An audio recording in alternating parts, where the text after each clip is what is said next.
Welcome to Peacetime Story, your cozy space for calm and relaxation. Tonight's tale is here to help you unwind, let go of the day, and drift into peaceful rest. I'd love to know, where in the world are you listening from right now? Share it in the comments below, and let's see how far our story family reaches. And if you enjoy gentle bedtime stories, don't forget to subscribe and join us for more peaceful nights. Now, close your eyes, take a deep breath, and let's begin tonight's journey, Murder in the Midnight Express. Chapter 1. The Gathering Storm. The Midnight Express, that paragon of locomotive elegance, steamed forth from London's Victoria Station at precisely 11 o'clock post meridium on a tempestuous night in the autumn of 1934. Its polished mahogany carriages, adorned with brass fittings that gleamed like watchful sentinels under the station's gas lamps, bore a coterie of passengers whose destinies were irrevocably entwined. The train, a marvel of modern engineering, sliced through the storm-swept English countryside, its opulent interiors a stark contrast to the roiling chaos without. Velvet curtains swayed gently in the first-class compartments, and crystal chandeliers cast a soft glow over damask-upholstered seats. Yet an undercurrent of unease permeated the air, as if the very elements conspired to herald a tragedy. Among the travelers was Sir Reginald Blackwood, a man whose wealth was surpassed only by his hubris. A collector of rare antiquities, Sir Reginald, in his late 50s, bore a florid countenance framed by a meticulously waxed mustache, its points sharp as his acquisitive ambition.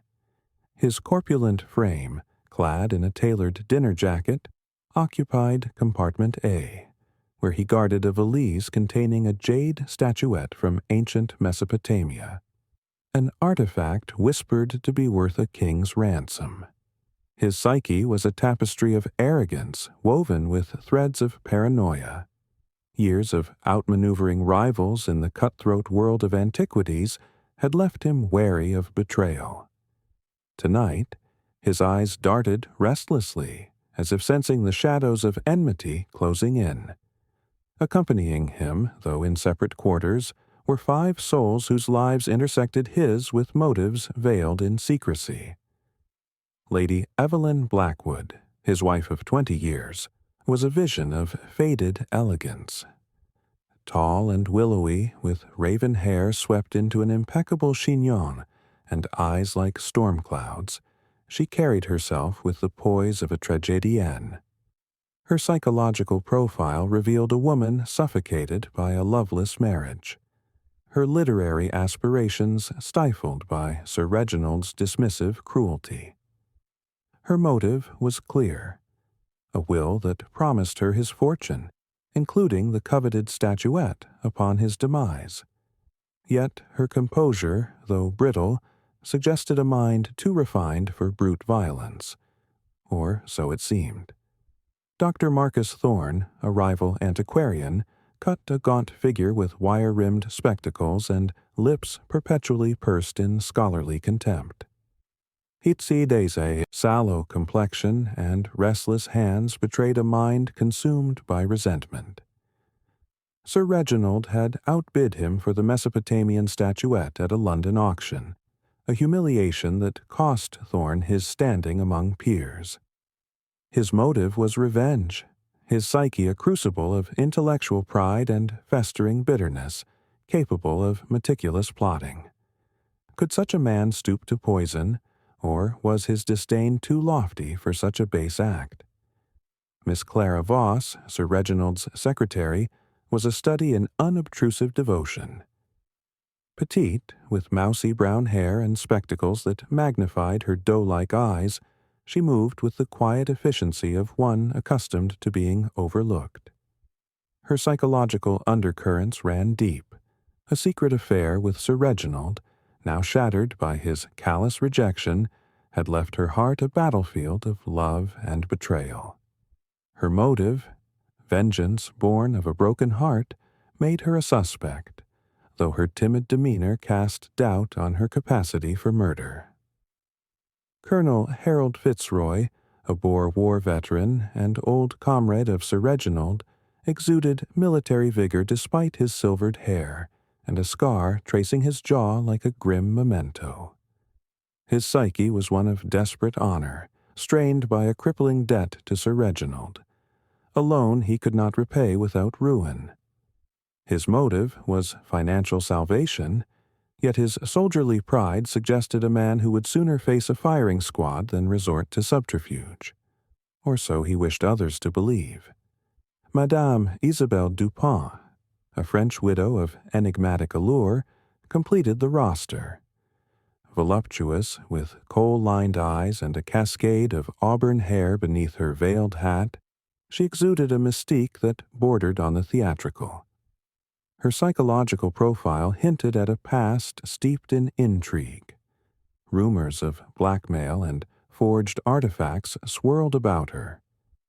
Sir Reginald's illicit dealings in smuggled antiquities gave her leverage, and her motive lay in protecting her secrets.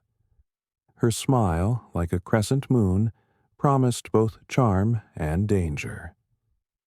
The conductor, Mr. Jenkins, a stoic figure with a weathered face and eyes that saw more than they revealed, hovered on the periphery. His unassuming presence marked him as a potential red herring. His motives unclear, but his access to all compartments undeniable. As the train hurtled through the Kentish countryside, the storm outside raged with biblical ferocity. Rain lashed the windows, and lightning illuminated the rolling hills in ghostly flashes, casting eerie shadows across the dining car where the passengers gathered. The clink of crystal champagne flutes mingled with strained laughter, the atmosphere thick with unspoken tensions. "Sir Reginald," said Lady Evelyn, her voice a blade sheathed in silk, "must you regale us with tales of your latest acquisition? The statuette is remarkable, but your boastfulness wearies us." Sir Reginald's jowls quivered as he chuckled, raising his glass.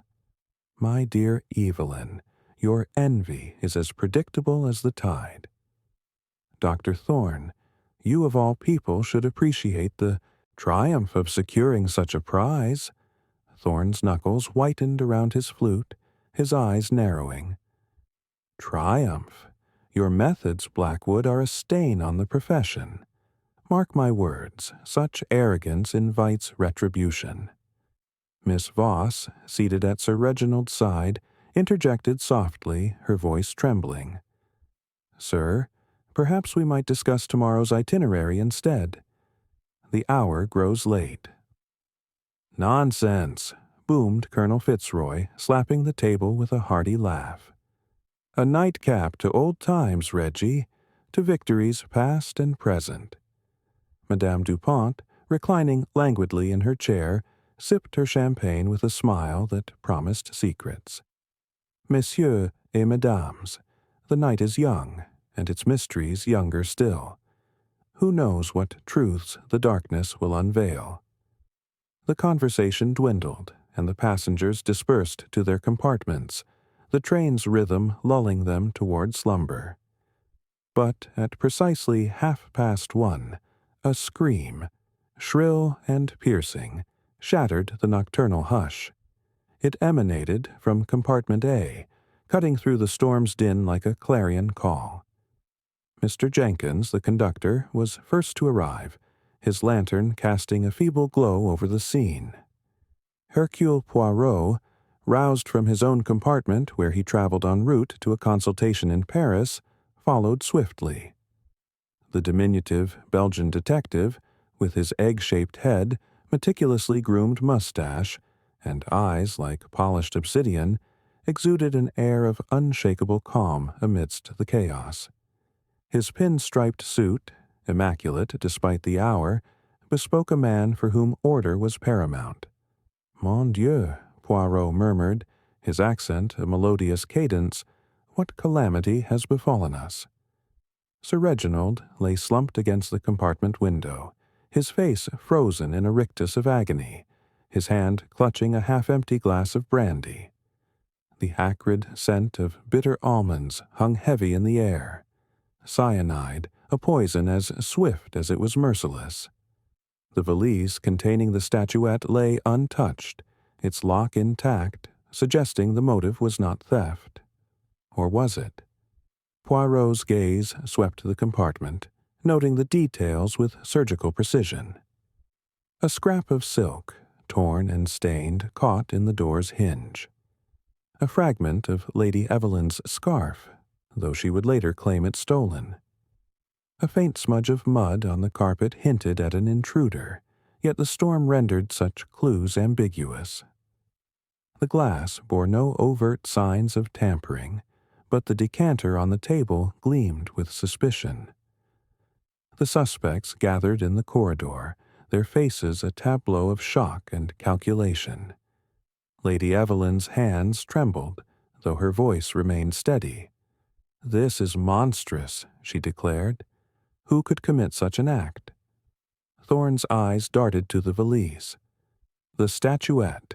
Check it. This reeks of a rival's hand."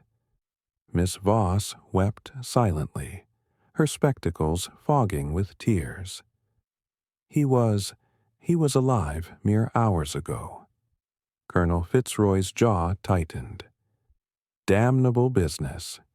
We must find the fiend. Responsible. Madame Dupont's veil did little to conceal her enigmatic smile. A tragedy, oui, but perhaps not without purpose. Poirot raised a hand for silence, his presence commanding despite his diminutive stature. Mes amis, a crime has been committed, and the truth lies hidden among us. The storm has stranded us, the telegraph lines are down, and justice falls to Hercule Poirot. I shall require your cooperation and your candor. The passengers exchanged wary glances, each aware that the game of cat and mouse had begun. The train, halted at a desolate siding, stood as a silent witness to the gathering storm within. Chapter 2. The Web of Suspicion. The midnight express stood motionless at a desolate siding in the Kentish countryside, its iron heart stilled by the ferocity of the storm that had severed telegraph lines and stranded its passengers in a cocoon of suspicion. Within the opulent lounge car, where crystal decanters gleamed under flickering oil lamps, the air was thick with the scent of cigar smoke and dread. The murder of Sir Reginald Blackwood, struck down by cyanide in his brandy, had transformed the train into a stage where every glance concealed a motive and every word a potential lie. Hercule Poirot, the diminutive Belgian detective with his immaculate mustache and eyes that pierced like polished daggers, stood at the center of this drama, his little gray cells already weaving order from the chaos. "Mes amis," Poirot declared, his voice a measured cadence that commanded the attention of the assembled suspects. "A crime most heinous has been committed, and the truth lies not in the storm without, but in the secrets within. Sir Reginald was poisoned, cyanide administered with precision. We shall proceed with method and logic. No one leaves this carriage until I permit it.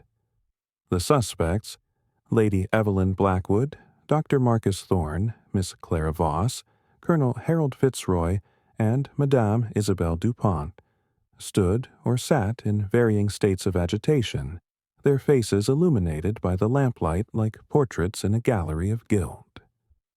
Mr. Jenkins, the conductor, hovered at the periphery, his weathered countenance betraying nothing but a faint flicker of unease. The storm's relentless assault on the train's exterior seemed to mirror the tempest brewing among them. Poirot began his examination with the physical evidence, his movements deliberate as he surveyed compartment A, now sealed as a shrine to the crime. The scrap of silk caught in the door, identified as part of Lady Evelyn's scarf, drew his scrutiny. "Madame Blackwood," he said, holding the fragment aloft. "This is yours, n'est-ce pas? Yet you claim it was stolen earlier this evening. Curious, no?" Lady Evelyn's storm-gray eyes flashed with indignation, though her hands trembled slightly, betraying a crack in her aristocratic composure. "I told you, Monsieur Poirot, I misplaced it during dinner. Someone must have taken it to incriminate me." Her psychological profile, a woman whose suppressed fury masked a calculating mind, suggested she could orchestrate such a deception herself. Yet her visceral aversion to almonds, noted by Poirot from her untouched dessert, cast doubt on her use of cyanide. Dr. Thorne, his gaunt frame rigid with suppressed anger, interjected, "A clumsy attempt at misdirection, if you ask me. That scarf could belong to anyone with access to her belongings." His own motive, revenge for Sir Reginald's auction triumph, burned brightly, and his scholarly precision hinted at a mind capable of planting false clues. Poirot noted a psychological clue. Thorne's fidgeting fingers, betraying a nervous energy inconsistent with his usual hauteur. The floor of the corridor yielded another clue. Faint footprints, smudged with mud from the storm, leading from compartment A toward the dining car. The prints were perplexing. Some small, others larger, suggesting either multiple intruders or deliberate obfuscation. Poirot knelt, his magnifying glass glinting in the lamplight. "These tracks," he mused, "they tell a story, but one written in riddles. The mud is fresh, yet the train is sealed. How, then, did it arrive?" Miss Voss, her mousy features pale and tear-streaked, clutched a handkerchief. "I saw no one in the corridor," she whispered, her voice barely audible. Yet her psychological profile revealed a deeper turmoil. The heartbreak of Sir Reginald's rejection, coupled with a recently discovered secret. A letter in her possession found by Poirot in her handbag, hinting at her knowledge of his illicit dealings. Could her timid exterior mask a vengeful resolve? Colonel Fitzroy, his military bearing unyielding despite the hour, scoffed. "This is preposterous. I was in my compartment, nursing a brandy, when the scream sounded. Jenkins can vouch for me." His motive, debts to Sir Reginald that threatened his honor, loomed large, and a timeline inconsistency emerged. Jenkins later admitted seeing the colonel near the dining car at 1:20, mere minutes before the murder, contradicting his alibi. Madame Dupont, her auburn hair shimmering beneath her veil, offered a coy smile. "Monsieur Poirot, you see shadows where there are only reflections. I retired early, as Mr. Jenkins can confirm." Her enigmatic demeanor and rumored history as a blackmailer suggested a motive tied to Sir Reginald's smuggled artifacts. A psychological clue. Her unshakable calm, even under scrutiny, hinted at a sociopathic detachment that could orchestrate a cold-blooded act. Poirot turned to the conductor. "Monsieur Jenkins, you are the eyes and ears of this train. What did you observe?" Jenkins, his weathered face impassive, recounted a mundane evening, save for a curious detail. A forged note found in Sir Reginald's pocket, implicating Dr. Thorne in a prior theft. The handwriting, however, mismatched Thorne's, suggesting a red herring planted to divert. Suspicion. The lounge car became a crucible of accusations as the suspect's nerves frayed. "You were seen arguing with him, Thorne," Miss Voss cried, her voice rising with uncharacteristic boldness. "Your hatred was no secret." Thorne's spectacles glinted as he sneered. "And your jealousy, Miss Voss? Your entanglement with Blackwood was the talk of his household. Perhaps you sought revenge for his cruelty."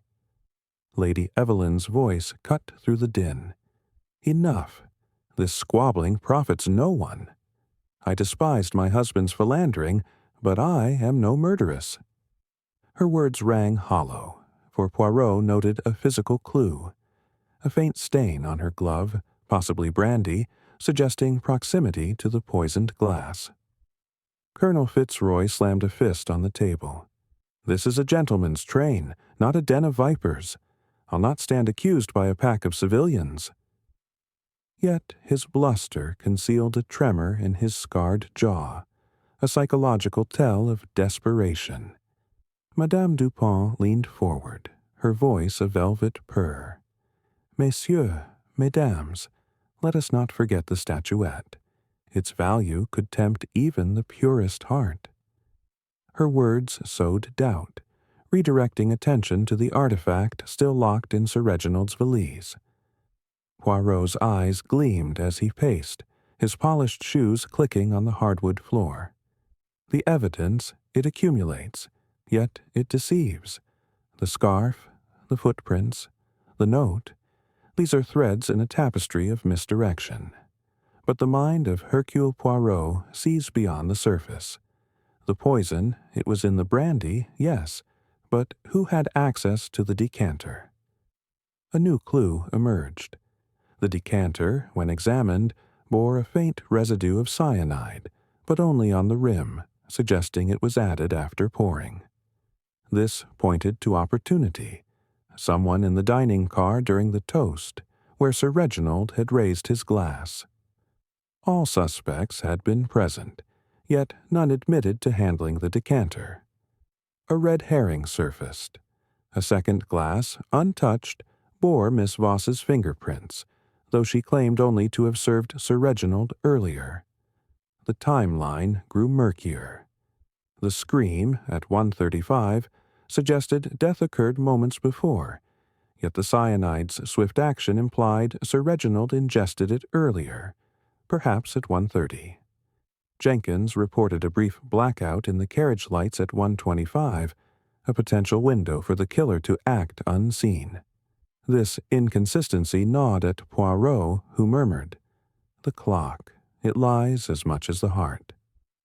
Dialogue escalated, each suspect deflecting blame. "I saw you linger by the decanter, Colonel," Thorne accused, his voice sharp with venom. Fitzroy bristled. "Lies! I was toasting old battles, not plotting new ones." Lady Evelyn's composure faltered. "Monsieur Poirot, I beg you, find the truth. This nightmare consumes us all." Poirot raised a hand, his gaze sweeping the room. "Patience, mes amis. The web of suspicion tightens, but the truth, it is like the lightning outside, fleeting yet illuminating.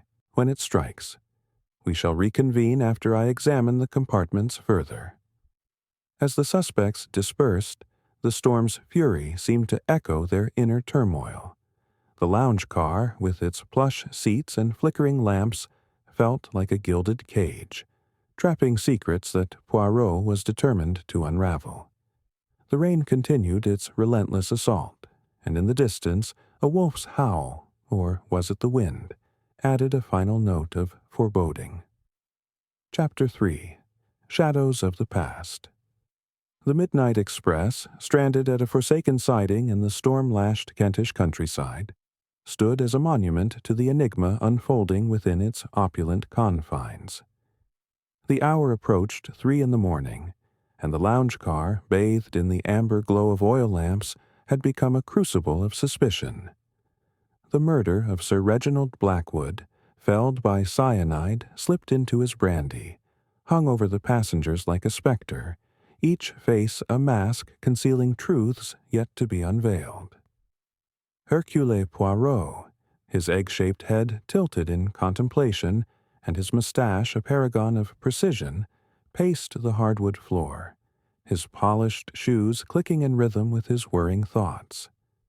The little gray cells, as he so fondly called them, were alight with the challenge of untangling this intricate web of deceit. "Mes amis," Poirot intoned, his voice a velvet command that stilled the restless murmurs of the assembled suspects. The crime we face is not merely an act of violence, but a tapestry woven with threads of motive, opportunity, and deception. Sir Reginald's demise was no accident. It was a calculated strike. We must delve deeper into the shadows of the past to illuminate the present. The suspects, Lady Evelyn Blackwood, Dr. Marcus Thorne, Miss Clara Voss, Colonel Harold Fitzroy, and Madame Isabel Dupont, sat in a semicircle, their postures betraying a spectrum of emotions, defiance, fear, and calculated calm. Mr. Jenkins, the conductor, lingered near the door, his weathered face a study in neutrality, though his eyes darted nervously, marking him as a potential cipher in this drama. Poirot's investigation turned to the suspects' compartments, each a microcosm of their psyches. Lady Evelyn's quarters, adorned with silk scarves and a half-finished manuscript, revealed a woman whose literary ambitions were stifled by her husband's disdain. A physical clue emerged. A hidden drawer in her writing desk contained a vial of laudanum, a sedative, not cyanide, but its presence suggested a capacity for secrecy. Her psychological profile deepened. Her resentment was not merely financial, but rooted in years of emotional neglect. "I sought solace in my writing," she admitted under Poirot's probing gaze, but Reginald mocked it as a foolish indulgence. Could her suppressed fury have turned to poison, or was the laudanum a red herring, planted to mislead? Dr. Thorne's compartment was a scholar's haven, strewn with books on ancient artifacts and a notebook detailing his feud with Sir Reginald. A psychological clue surfaced. His obsessive annotations revealed not just the recent auction loss, but a prior betrayal. Sir Reginald had accused Thorne of forgery a decade ago, costing him a prestigious post. "He ruined my career once," Thorne spat, his gaunt frame trembling. "The statuette was my chance to reclaim my honor." Yet a red herring complicated matters. A forged letter in Thorne's handwriting, found in Sir Reginald's valise, was dated incorrectly, suggesting someone else mimicked his script to frame him. Miss Voss's compartment, modest and orderly, concealed a heart-wrenching secret. Poirot discovered a crumpled letter beneath her pillow, penned by Sir Reginald, coldly terminating their affair and threatening to expose her if she spoke of it. Her psychological profile, a woman torn between love and humiliation, suggested a motive of desperate vengeance. "He promised me a future," she whispered, tears staining her spectacles, then cast me aside like refuse. A physical clue emerged. A hairpin near the decanter in compartment A matched those in her hair, though she swore she hadn't entered since dinner. Was this evidence of her presence or another's attempt to implicate her? Colonel Fitzroy's quarters, adorned with military medals and a locked cigar box, hinted at a man clinging to past glories. Poirot's search uncovered a financial ledger, revealing debts to Sir Reginald far exceeding what he had admitted, sums that threatened his estate and honor. His psychological tell was a nervous tick in his scarred jaw, betraying panic beneath his bluster. "I owed him, yes," he growled, "but murder? I'm a soldier, not a sneak." A timeline inconsistency arose. He claimed a war wound slowed his movements, yet Jenkins recalled him sprinting to compartment A after the scream, suggesting agility at odds with his story.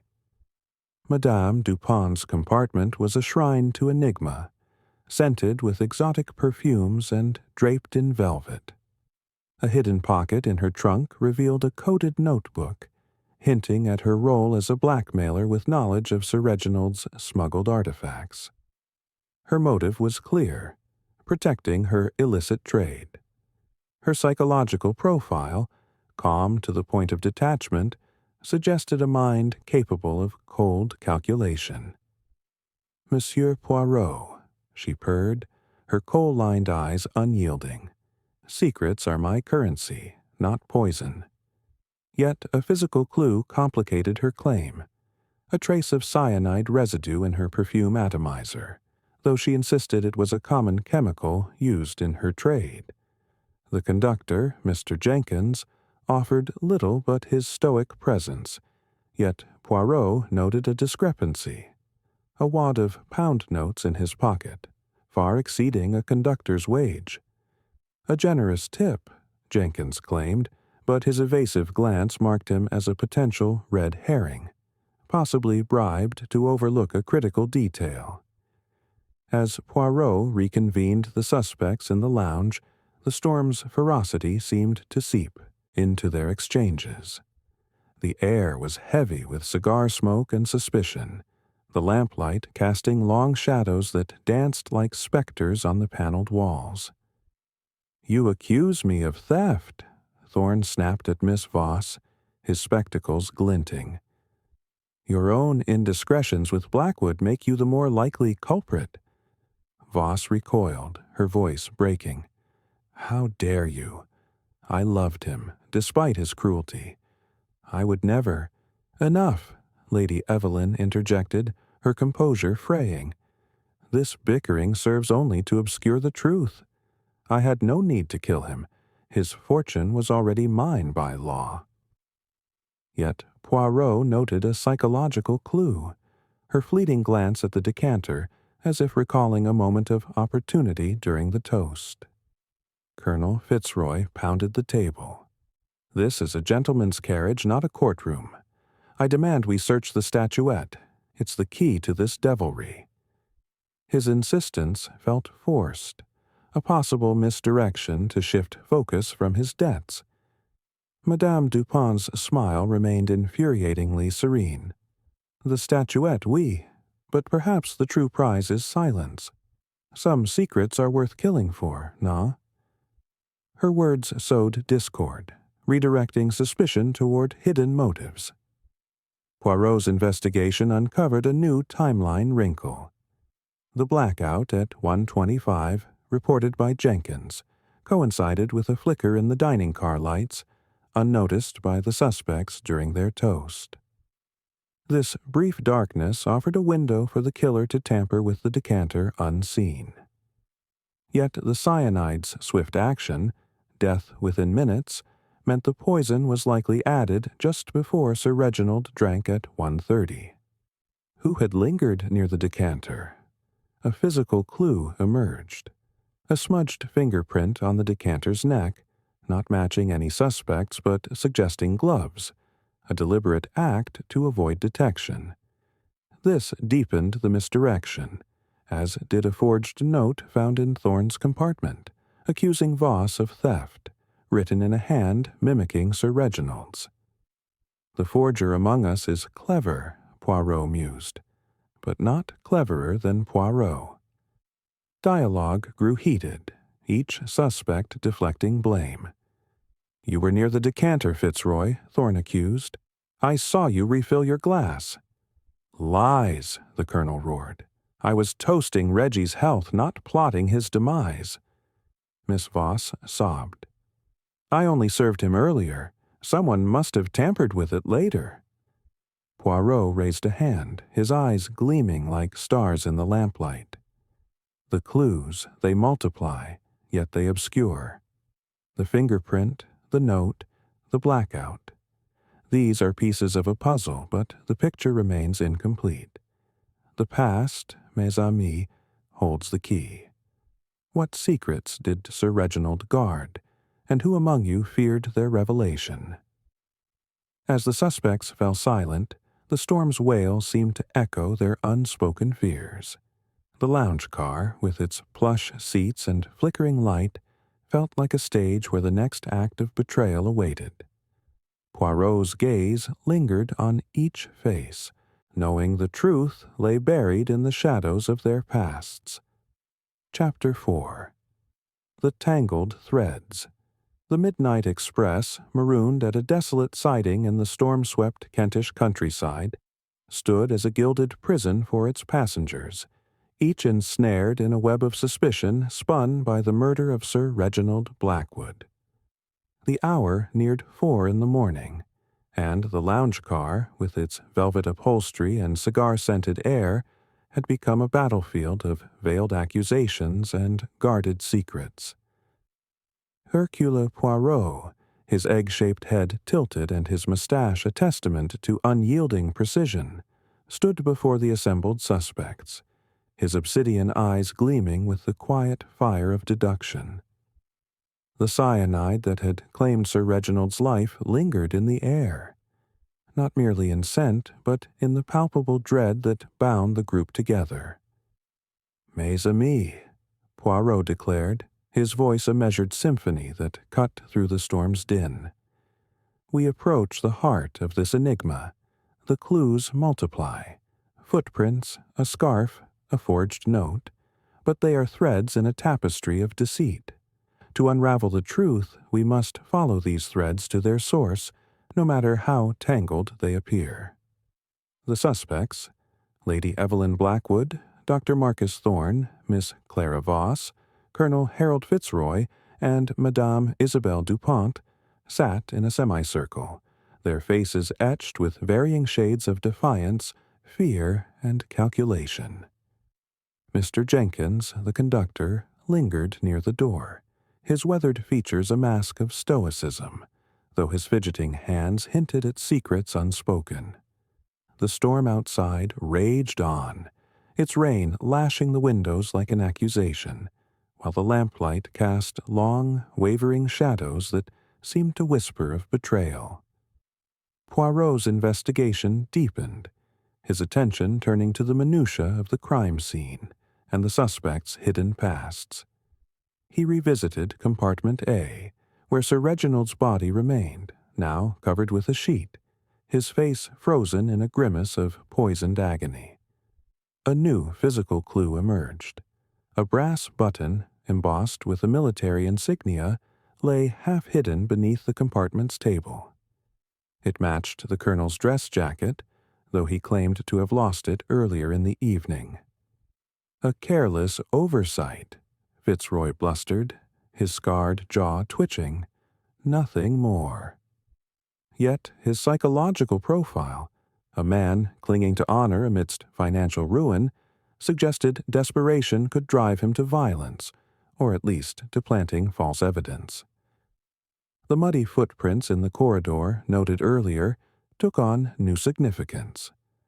Poirot's magnifying glass revealed a faint imprint of a woman's heel among the larger tracks, aligning with Miss Voss's delicate shoes.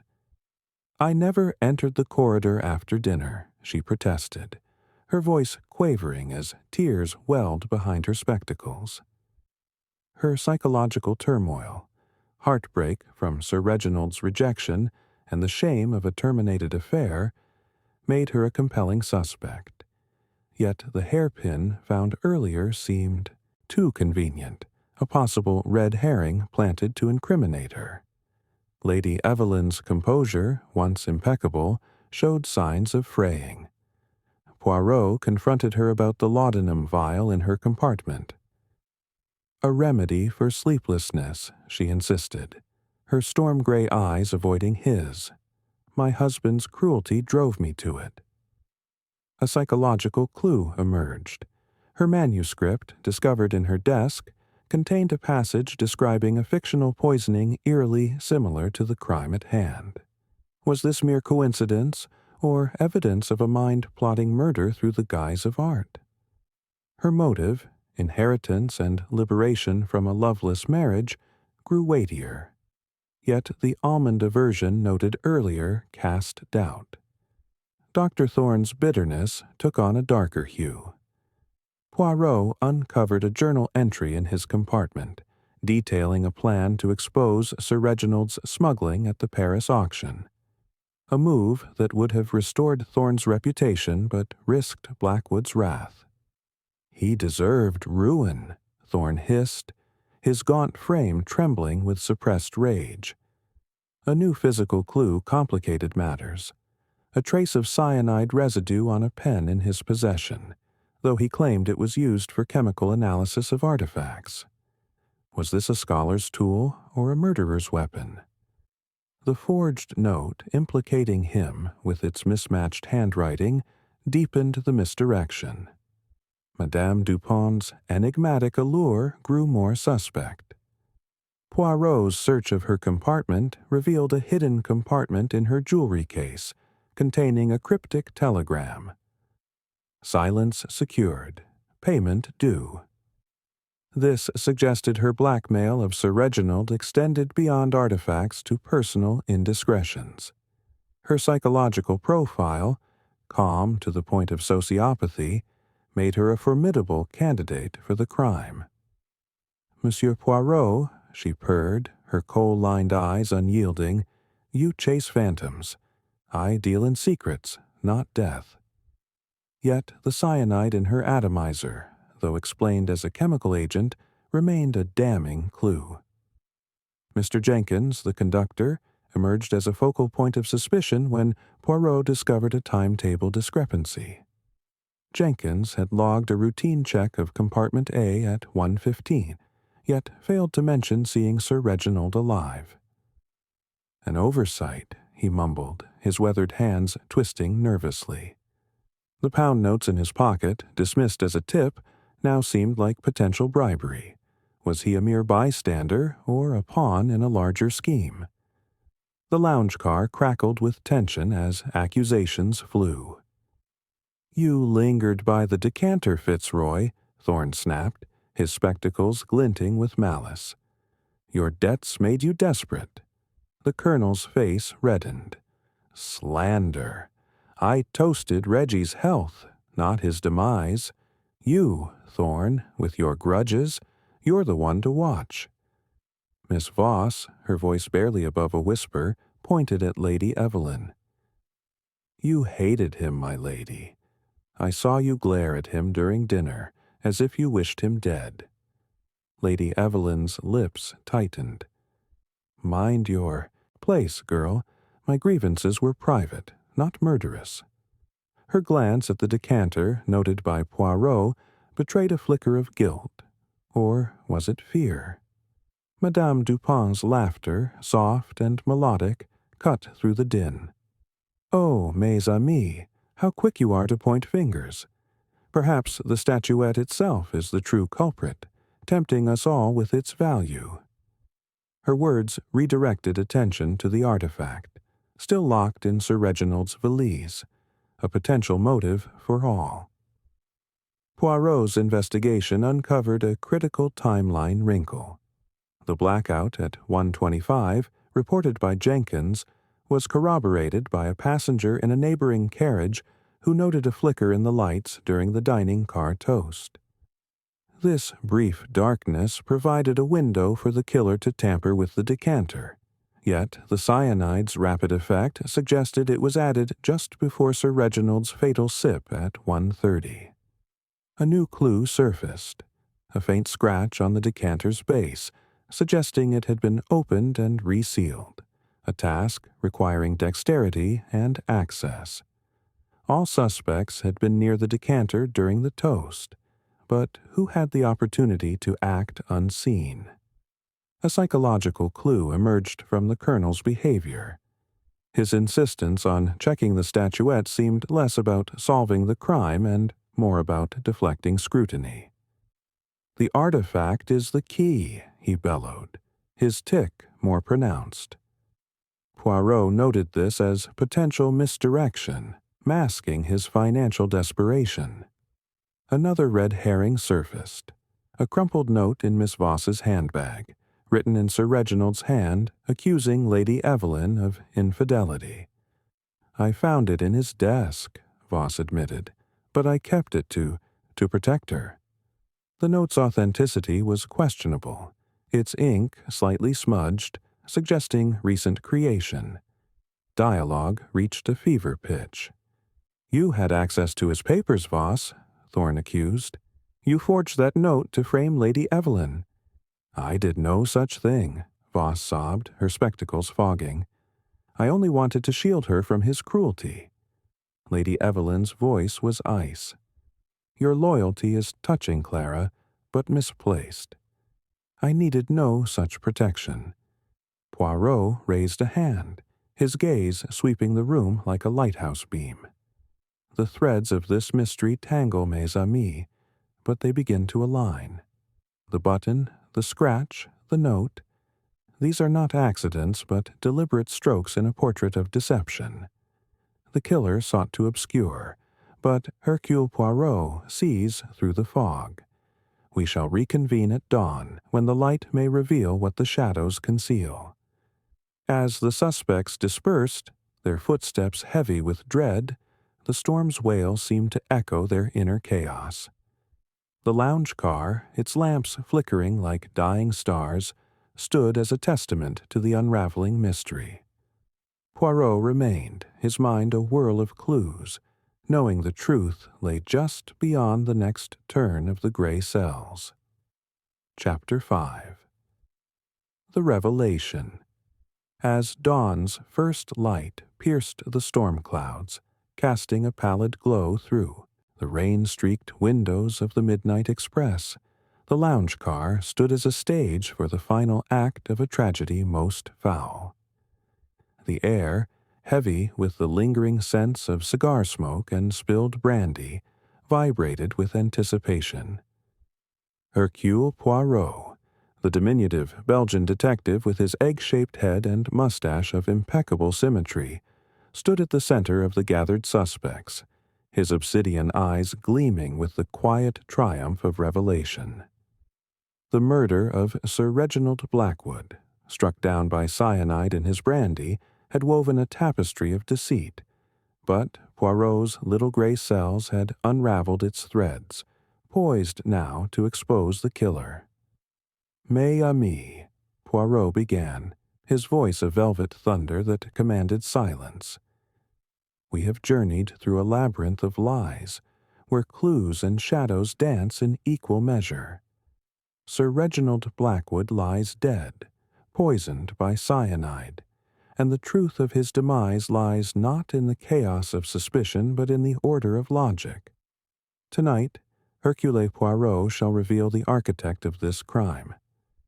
The suspects, Lady Evelyn Blackwood, Dr. Marcus Thorne, Miss Clara Voss, Colonel Harold Fitzroy, and Madame Isabelle Dupont, sat in a tense semicircle, their faces a gallery of apprehension and defiance.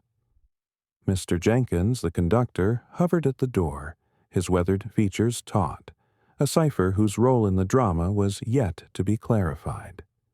The lounge car, its velvet seats and flickering oil lamps bathed in the gray light of dawn, felt like a courtroom awaiting judgment. Poirot paced, his polished shoes clicking on the hardwood floor, each step a metronome to his deductions. Let us review the clues, for they are the stars by which we navigate this dark sea. The scrap of silk from Lady Evelyn's scarf, found in the door of compartment A, stolen, she claims, yet placed to incriminate. The muddy footprints, both small and large, suggesting an intruder, yet muddied by the storm's deception. The brass button, matching Colonel Fitzroy's jacket, lost conveniently near the body. The forged note in Sir Reginald's pocket, pointing to Dr. Thorne, yet written in a hand not his own. The hairpin, aligned with Miss Voss's, and the cyanide residue in Madame Dupont's atomizer. And the decanter, the decanter, scratched and tainted with poison, the instrument of death. He paused, his gaze sweeping the room. These are not mere objects, but whispers of intent. The timeline, too, speaks. Death at 1:30, the scream at 1:35, the blackout at 1:25, providing a cloak of darkness. Motives abound. Money for Lady Evelyn, revenge for Dr. Thorne, heartbreak for Miss Voss, debt for Colonel Fitzroy, secrets for Madame Dupont.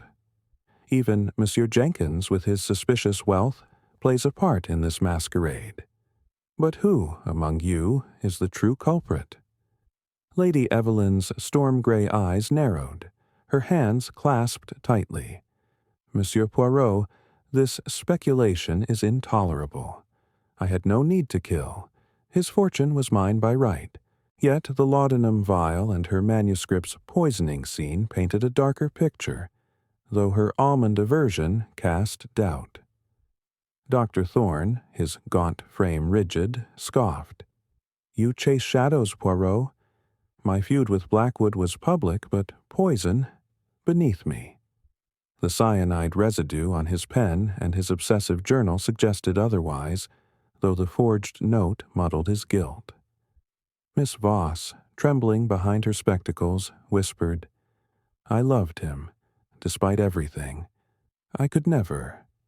Her hairpin and the letter exposing her affair fueled suspicion, yet her timidity seemed at odds with murder. Colonel Fitzroy's scarred jaw twitched. "This is a gentleman's carriage, not a den of assassins. I owed him, yes, but murder? Preposterous." His button and timeline discrepancy, sprinting despite a claimed injury, belied his bluster. Madame Dupont's smile was a crescent moon. "You weave a fine tale, monsieur, but my secrets are worth more alive than dead." The cyanide in her atomizer and her blackmailer's telegram suggested a colder truth. Poirot raised a hand, silencing the murmurs. The red herrings, they proliferate. Notes, footprints, buttons, all designed to obscure. But the little gray cells, they see through the fog. Let us reconstruct the night. At the dining car toast, all were present. The blackout at 1:25 offered a moment of darkness, yet the cyanide's swift action means it was added just before 1:30, when Sir Reginald drank. The decanter's scratch suggests tampering, and the gloved fingerprint confirms a careful hand. But one clue, overlooked, unlocks the truth. The scent of cologne, faint but distinct on the decanter's rim, a rare sandalwood blend used by only one among you. His gaze settled on Dr. Marcus Thorne. "Monsieur Thorne, it was you. Your motive was not merely the statuette, but a deeper wound. A decade-old betrayal when Blackwood accused you of forgery, costing you your career. The auction loss was but the final straw. You planned meticulously, planting the scarf to implicate Lady Evelyn, forging the note to cast suspicion on yourself, knowing its flaws would exonerate you. The footprints? A mix of your own and Voss's shoes, stolen to confuse. The cyanide, acquired under the guise of chemical analysis, was slipped into the decanter during the blackout, masked by your toast to future triumphs. The cologne, a careless oversight, betrays you." Thorne's spectacles glinted as he rose, his voice trembling with rage. "You have no proof. This is conjecture." Poirot's smile was serene. "Non, monsieur. The cologne, matched to your vial, is evidence enough. The pen, coated with cyanide residue, confirms your method. You sought the statuette to restore your honor, but murder has stained it forever." Thorne collapsed into his seat, his gaunt face crumpling. "He destroyed me. Years ago, and again in London. I wanted justice." His confession spilled forth a torrent of bitterness and regret, admitting to slipping the poison during the toast, exploiting the blackout's cover. Poirot turned to the others. The red herrings were clever. Lady Evelyn's scarf, Voss's hairpin, Fitzroy's button, Dupont's atomizer, Jenkins's money. But they served to shield Thorne's guilt. Madame Dupont, your blackmail pushed him to act, fearing exposure. Miss Voss, your letter gave him leverage to manipulate. Colonel, your debts made you a convenient scapegoat. Lady Evelyn, your manuscript inspired his method. Even Jenkins, bribed to overlook Thorne's movements, played a part. The suspects sat stunned, their secrets laid bare. Lady Evelyn's composure shattered, tears welling. Voss sobbed softly. Fitzroy's shoulders sagged, his honor intact but his pride wounded. DuPont's smile faded. Her secret safe, but her power diminished. Jenkins, relieved, stepped back into the shadows.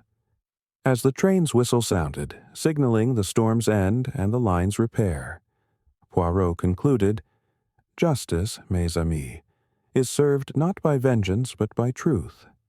The midnight express shall resume its journey, but for Monsieur Thorne, the destination is retribution." The lounge car, bathed in dawn's pale light, seemed to exhale. Its opulent confines no longer a prison but a witness to resolution. Poirot adjusted his tie, his little gray cells at rest, the puzzle complete.